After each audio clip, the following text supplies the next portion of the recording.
BNP সরকার গঠন করবে। আমাদের তো বিজয়ী দলকে মুক্ত কণ্ঠে অভিনন্দন জানানো উচিত, তাই না? কিন্তু জানাইতে পারতেছি না মুক্ত কণ্ঠে।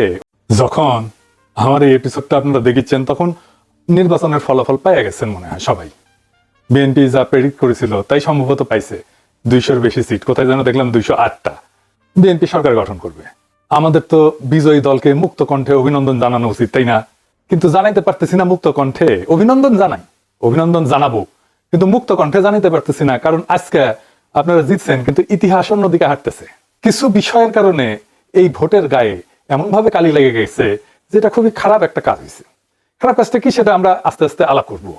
এটা দরকার ছিল না এইভাবে কারচুপি করার। ভোটটা সুষ্ঠু হয়েছে কিন্তু রেজাল্ট সুষ্ঠু হয় নাই। 10:30 পর্যন্ত রেজাল্ট আসতেছে মোটামুটি 2 জোট পাশাপাশি আগেতেছে, 3-4টা সিটের গ্যাপ, কখনো এই জোট একবার আগে, কখনো আরেক জোট একবার আগে, তারপরে সব বন্ধ বেশ কিছুক্ষণ, ঘন্টা 2-1, তারপরে তত্তর করে বিএনপি আগে যেতেছে। আর জামাত জোট মনে হয় ঢাকার জ্যামে আটকেছে, আর নড়ে না, নড়ার চড়ার কোনো নাম নাই, ওইখানেই থাকলো। 40 থেকে বিএনপি 208 হইলো। আচ্ছা বলেন তো, কখনো এইভাবে ডেটা ফাংশন করে? ভোটের সব তো ডেটা অঙ্ক, এটাকে এইভাবে ফাংশন করে? মানে এটা বিজ্ঞানের কথা, ব্রেন্টের কথা আর কি, এডুকেশনের কথা। এগুলো তো র্যান্ডম নাম্বার। যেভাবে ভোটের রেজাল্ট ঘোষণা করা হয়েছে এর কোনো প্যাটার্ন মানে নাই। আপনি এই ডেটা যে কোনো ম্যাথমেটিক্যাল স্ট্যাটিস্টিক্যাল মডেলে ফেলেন, তারপরে দেখবেন এটা ম্যানিপুলেশন হয়েছে। একদম সেই অঙ্কে কষে এটা বুঝাই দেওয়া যাবে। আমি বুঝাই বলি একটা, ধরেন এটা 300 সিট, তাই না? 2 জোটের সাপোর্ট মোটামুটি কাছাকাছি। র্যান্ডম অর্ডারে সিট ডিক্লারেশনের যে ধারা একটার পর একটা আসতেছে, এইটা যদি আমি সাইমুলেশন করি, বারবার করে দেখি, ধরেন 1 লাখ বার করি, করে দেখবো যে কয়বার এরকম প্যাটার্ন আসে। প্যাটার্নটা কিরকম? যে 10:30 পর্যন্ত নেক টু নেক ফাইট চলতেছে, তারপরে টোটাল ফ্রিজ একদিকে, আর একদিকে ম্যাসিভ অ্যাক্সেলারেশন, ধাম করে উঠে গেছে উপরে। এটা সম্ভাব্যতা কত? এটা সম্ভাব্যতা যদি 0-এর কাছাকাছি হয় তাইলে এটা কারচুপি। আমি অঙ্কটা খুঁড়িছি, হ্যাঁ অঙ্ক করলে, হ্যাঁ আমাদের বাংলার মার্টিন লুথার কিং অঙ্ক ভয় পায়, তো আমি করেছি, যদিও আমি স্ট্যাটিস্টিশিয়ান না। তাইলে এইটা হওয়ার সম্ভাবনা 0। মানে 1,90,000 বিলিয়ন কোটি বার যদি আপনি এটা করেন তাহলে একবার আপনি এটা চান্স আছে। মানে বুঝেছেন তো? এডিটর সাহেব লিখে দেন 1,90,000 বিলিয়ন কোটি বার আপনি যদি এটা সাইমুলেট করেন, প্রায় অসীম সংখ্যায়, তাহলে একবার এটা হওয়ার সম্ভাবনা আছে। এই এই এই নির্বাচনে যেটা হয়েছে, কি রেকর্ড দেখেছেন? গিনেস বুকে ঠাঁই পাবে বিএনপি দল হিসেবে। এবং তাদের বুদ্ধিজীবীরা এইরকম আসন সংখ্যার কথা কিন্তু বলছে 200-র বেশি পাবে, বলছে না? বলছে জামাত এনসিপি 80টার মতো পাবে, তাই হয়েছে। আমার প্রশ্ন হইতেছে এত নিখুঁত প্রেডিকশন কেমনে করলো? তার মানে আগে থেকে সাজানো ছিল, তাই না? আচ্ছা এই যে 208টা সিট যে পেলো, এইরকম আওয়াজ কি বিএনপির ছিল যে 208টা সিট পাবে? ইলেকশনে মাঠে ছিল, উল্টাটা ছিল। এই লেভেলে জিততে হইলে তো একটা ইস্যু লাগে রে ভাই, বড় ইস্যু লাগে, যে ইস্যুতে সারা দেশ র্যালি করবে। 2008 সালে ইস্যু ছিল বিএনপির দুর্নীতি, সেজন্য আওয়ামী লীগ জিতেছিল, এরকম জিতেছিল। 70-এর নির্বাচনে ছিল স্বায়ত্ত শাসন, এজন্য মুজিব জিতেছিল। এইবার কি ছিল? Family card. মানে মানুষ পাট্য লইয়া ফ্যামিলি কার্ডের জন্য সাপোর্ট ফাইরা ভোট দিছে। আপনারা সবাই দেখেছেন যে মামুনুল হককে বিজয় ঘোষণা করছে সব কটা মিডিয়া, তারপরে ওই খবর সবাই মুছে দিছে। তারপরে দেখি ববি আজাদ জয়, এরকম তো অনেক আসন হয়েছে। এমনকি তারেক রহমানের আসন হয়েছে, 3,500-এর ব্যবধান ছিল, 17টা কেন্দ্র বাকি ছিল গোনা, তারেক রহমানকে বিজয়ী ঘোষণা করে দিচ্ছে। তারেক রহমানের প্রতিদ্বন্দ্বী লিখছে, এটা আমি স্ক্রিনশট নিয়ে রাখছি। ওই সময় খুলনাতে মিয়া গোলাম পারোয়ার কত ভোটে হারছে জানেন? 2000 ভোটে মাত্র। শুধু জামাত 5,000-এর কম ভোটে হারছে। এরকম আসনের সংখ্যা কত জানেন? 53টা। মূলত এই 53টা আসনে কারচুপি করে হারানো হয়েছে জামাতকে। কেউ কেউ বলে এটা 70টা। জামাত তাইলে প্রকৃতপক্ষে আসনগুলোতে জিতছে, কিন্তু ডিপ স্টেট সংখ্যা কমায় কয়টা দিতেছে? 70টা না কয়টা যেন দিতেছে, খয়রাতি। এটা তো বিএনপির শক্তি না, এটা ডিপ স্টেট, আওয়ামী লীগ আর প্রশাসনের শক্তি। তার উপরে ভর করে তারেক রহমান দেশ চালাবে। কেমন চালাবে বুঝেন? আমাদের প্রতিপক্ষ তো বিএনপি না, আমাদের প্রতিপক্ষ BNP plus Awami League plus deep state plus India. প্রয়াত ডক্টর আলী আকবর খান অর্থনীতিবিদ ছিলেন, সাবেক আমলা এবং তত্ত্বাবধায়ক সরকারের উপদেষ্টাও ছিলেন সাবেক। ওনার একটা বই আছে অবাক বাংলাদেশ, বিচিত্র ছলনাজালের রাজনীতি। ওইটা উনি লিখছেন যে কিভাবে নির্বাচনের ফল বদলায় দেওয়া হয়। উনি লিখেছেন কারচুপি হয় ভোট গণনার পর্যায়ে এবং ফলাফল ঘোষণার ঠিক আগের মুহূর্তে। বুঝেছ? একই জিনিস ঘটেছে না? অধিকাংশ ক্ষেত্রে দেখা যায় ভোট গ্রহণ শেষ হওয়ার পর যখন গণনা শুরু হয় তখন বিরোধী দলের পোলিং এজেন্টদের ভয়ভীতি দেখায় বা প্রশাসনের সহায়তায় কেন্দ্র থেকে বের করে দেওয়া হয়। দেওয়া হয়েছে না? বের করে কুমিল্লা 8 বরুড়ার একটি সমস্যা আমরা তুলে ধরেছি। সেখানে আজকে বিশেষভাবে ভোট শুরু হওয়ার কিছুক্ষণ পর থেকেই আমাদের 30টা সেন্টারের এজেন্ট থেকে তারা বের করে দেয়। রিটার্নিং অফিসারের পক্ষ থেকে দেই দিচ্ছি করে এবং পদক্ষেপ নিচ্ছি করে কথা বললেও কোনো পদক্ষেপ তিনি কার্যকর করতে পারেন নাই। এখন পটুয়াখালী মির্জাগঞ্জ এরকম সমস্যা আছে। আপনারা শরীয়তপুরেও একটি সমস্যা আছে, সেখানে বিভিন্ন আসনের সমস্যা তৈরি করেছে তারা। গোপালপুরের অধিকাংশ কেন্দ্রে এজেন্ট বের করে দিয়েছে, এরকম তথ্য আমাদের কাছে এসছে। পোলিং এজেন্টদের অনুপস্থিতিতে যখন ভোট গণনা করা হয় তখন আসল জনমত প্রতিফলিত হওয়া কঠিন হয়ে পড়ে। উনি লিখেছেন যে রিটার্নিং অফিসারের কার্যালয়ে, মানে যে ডিসি আর কি, সে রিটার্নিং অফিসার হয়, রিটার্নিং অফিসারের কার্যালয়ে ফলাফল পাঠানোর আগে যে সংকলন তৈরি করা হয় সেখানেই বড় ধরনের কারিগরি করা হয়। ফলে দিনের বেলায় দৃশ্যত শান্ত নির্বাচনও রাতের ফলাফল ঘোষণার সময় সম্পূর্ণ বদলে যেতে পারে। দেখেছেন, একই কথা কয়ে গেছে গুরুজন। হ্যাঁ, কি চমৎকার কয়ে গেছে। এটাই ফলো করেছে আর কি, বুঝি চাও। এটাই জানে আমাদের অ্যাডমিনিস্ট্রেশন, এটাই জানে আমাদের প্রশাসন, এটাই জানে আমাদের ডিপ স্টেট, এই কাজই করে। এই নির্বাচনের ফলাফল একটা ইন্টারেস্টিং জিনিস দেখায়। আমরা গেলে জাতীয় পার্টিকে ওয়াইপ আউট করে দিছি। রংপুর ছিল জাতীয় পার্টির দুর্গ। আওয়ামী লীগ বিএনপি 35 বছর ধরে সিট ধরাতে পারেনি সেই দুর্গতে। আমরা একটা ফ্ল্যাট করে দিছি, আমরাই করছি, বিএনপি করে নাই। রংপুরে বিএনপি আওয়ামী লীগ কিচ্ছু করতে পারে নাই। সেখানে যে এনসিপি জামাত তাদের হারাই দিল, সেই এনসিপি জামাত দুর্বল না যে সারা দেশে হারা গেল?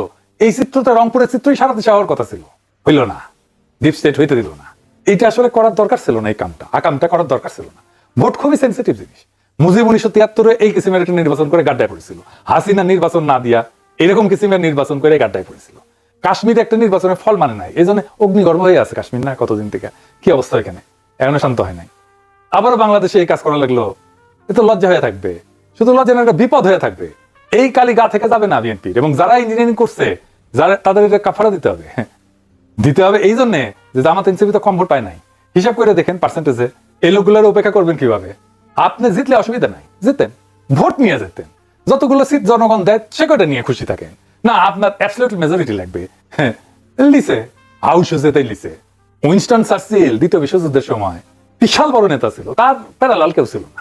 ব্রিটিশ মিডিয়ার সে একজন প্রিয় পাত্র ছিল আর কি। সেখানে যাইতো, সব জায়গায় মিডিয়া তাকে ছুটে যেত, মারাত্মক হাইপ তার, যেখানে যায় বিশাল সভা করে। তার মতো প্রোফাইল কারো নাই। সে দ্বিতীয় বিশ্বযুদ্ধের বিজয় নেতা। সেই যুদ্ধ শেষ হওয়ার পর এই নির্বাচন দেওয়া হয়েছে, গোহার আসছে লেবার পার্টির কাছে, তাকে নিয়ে হওয়া হাইপ করে বেনিয়েছিল। আবার কিন্তু সে ঠিক 5 বছর পরে নির্বাচনে জিতেছে। পাবলিকের মনে এরকম। চার্চিল যদি একটা বিশ্বযুদ্ধ জেতার পরে হারতে পারে, সে তুলনায় আমরা কিছুই না, হারিছি। আমরা তো স্বীকার করি হারিছি, আমরা বিরোধী দল, অপোজিশন, কিন্তু আমরা রেসপন্সিবল অপোজিশন হইতে চাই। সামনের বার জিততে হবে। এই নির্বাচনের বিষয়ে যা যা আইনি ব্যবস্থা নেওয়া উচিত সেটা নিতে হবে, রেকর্ড রাখা জরুরি, সব ডকুমেন্টেশন রাখতে হবে, ভিডিও ডকুমেন্টারি করিয়া, পোলিং অফিসার, প্রিজাইডিং অফিসার যারা ছিল তাদের নাম টাম রাখতে হবে, নির্বাচন কমিশনে কারা কারা দায়িত্ব ছিলেন সবকিছু সহ, প্রত্যেকটা কেন্দ্রে ভোটের ফলের কপি রাখতে হবে, স্বাক্ষর করা কপি। এই নির্বাচনে যা যা অনিয়ম হয়েছে সেটা ভিডিও ডকুমেন্টারি, ক্লিপ, অডিও সব আর্কাইভ করে রাখতে হবে। যে সমস্ত প্রার্থীকে হারায় দেওয়া হয়েছে তাদের পোলিং এজেন্টদের, কর্মীদের সাক্ষাৎকার ডকুমেন্ট করা উচিত। তারপর নির্বাচনের ক্যাম্পেইন করার সময় নারীদের উপরে যে হামলা করছে বিএনপি, সেগুলো ডকুমেন্টেশন থাকা উচিত। এই নির্বাচনে আমরা যে হাই তুলছিলাম সেটা তুলো নাই। সেই জন্য সবাইকে আন্তরিক ধন্যবাদ। অসম্ভব কাজ করছেন আপনারা, কিন্তু সেটাকে ব্যালটে নিয়ে যাওয়ার জন্য যে আরো কিছু করণীয় ছিল সেটা আমরা ঠিক মতো করতে পারি না। এটা স্বীকার করা ভালো, বা করতে পারি নাই। ভোট কেন্দ্রগুলোতে পর্যাপ্ত কর্মী দেওয়া যায় নাই। বেশ কিছু আসনে বিদ্রোহী প্রার্থী ছিল, এটা আমাদের জন্য সমস্যা করছে। কোনো মিডিয়া নাই আমাদের সাথে, কেউ আমাদের কথা বলে না, লিখে না। ইলেকশন ক্যাম্পেইনে ইন্ডিয়া ইস্যু যেভাবে আসা দরকার ছিল সেভাবে আসে নাই। আমি জানি না কেন ওনারা আনেন না। ইন্ডিয়ারে খুশি করবেন কিনা, ইন্ডিয়া যদি অখুশি হয়ে যায় সেটা ভেবে যদি না বলে থাকেন তাহলে তাদের বিপদ। নারীদের একটা রিজার্ভেশন ছিল, এটা কাটে নাই। নারী ইস্যুতে একটা স্পষ্ট লিখিত অবস্থান নেওয়া উচিত ছিল, সেটা না হয় নাই। আর ঐক্যটা ঠিক মতো ক্রিস্টালাইজ হইতে পারে নাই, মানে একদম শেষ মুহূর্তে হয়েছে ঐক্য। আর প্রশাসন তো পুরাই বিএনপির অনুগত, তার আজ্ঞাবহ হয়ে গেছিল। এরকম একটা অবস্থায় জিতে আসা খুবই ডিফিকাল্ট। তারপরে ক্যাম্পেইনটাকে আমরা এমন একটা জায়গায় পৌঁছায় নিয়েছিলাম যেখান থেকে মনে হয়েছে যে আমরা জিতে যাবো, এবং আমাদের তো খুবই ভালো রেজাল্ট করার কথা ছিল। বিএনপিকে জিতলে খুব মার্জিনালি জিততে হতো। এখন কি করা উচিত জামাত এনসিপির? এখন করণীয় হইতেছে 3টা রাজনৈতিক এজেন্ডাকে কেন্দ্র করে জোটের রাজনৈতিক ভিত্তিকে সংগঠিত করা। 1 নাম্বার, একটা রেসপন্সিবল অপোজিশনের ভূমিকা নেওয়া। আমরা রেসপন্সিবল অপোজিশন হইলে আওয়ামী লীগ ফেরার রাস্তা বন্ধ হয়ে যাবে। এখনই নতুন সরকারের বিরুদ্ধে আন্দোলন সংগ্রাম করে খড়গহস্ত হওয়া উচিত হবে না। আমরা দেখি কি ডেলিভার করতে পারে বিএনপি। এই সরকার চালানো বিএনপির জন্য হানিমুন পিরিয়ড হবে না, অত্যন্ত জটিল হবে সরকার চালানো। আর যা যা প্রতিশ্রুতি দিছে সেগুলো ডেলিভার করতে ওদের ঘাম ছুটে যাবে। জামাত এনসিপি আন্দোলন করলে বলবে ওদের জন্য আমরা কাজ করতে পারিনি, দায় চাপে দেবে আপনার উপরে। 2 নম্বর হইতেছে, এই বিএনপি শাসন চালাইতে গেলে ভুল করবে, মিস্টেক করবে, অত্যাচার করবে, নিপীড়ন করবে, নির্যাতন করবে। আপনারা একটা হাসিনা 2 রেজিম দেখতে পারবেন। সেইখানে আমাদের খুবই ক্যালকুলেটিভ আন্দোলন গড়ে তুলতে হবে। এই যে দেখেন, ইলেকশনে যেতে আওয়ামী লীগের স্লোগান দিতেছে বিএনপি, একটা দুটো শিবির ধরে ধরে জবাই করে।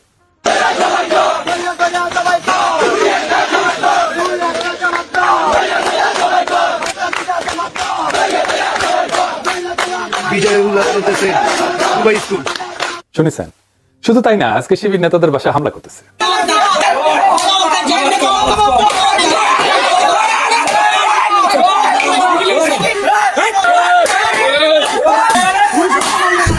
বিএনপির সন্ত্রাস চাই সবার। আপনারা একটা আওয়ামী শাসন দেখবেন, লিখে রাখতে পারেন। আমরা আবার আগে সেই জায়গায় ফিরে গেলাম, 2008 সালে ফিরে গেলাম। এরপরের সময়গুলো আবার রিপিট হবে, এবার হবে দ্রুত।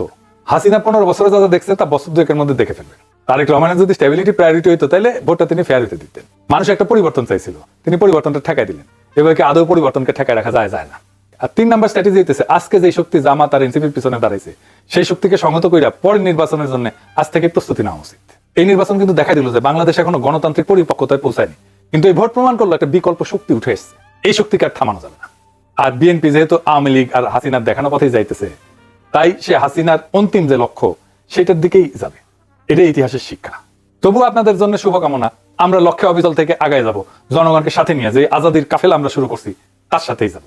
দেখা হবে রাজপথে, দেখা হবে লড়াইয়ের মাঠে, দেখা হবে আবারও আগামী নির্বাচনে। আমরা আরো শক্তিশালী হয়ে আপনাদের সামনে আসবো। ইনকিলাব জিন্দাবাদ।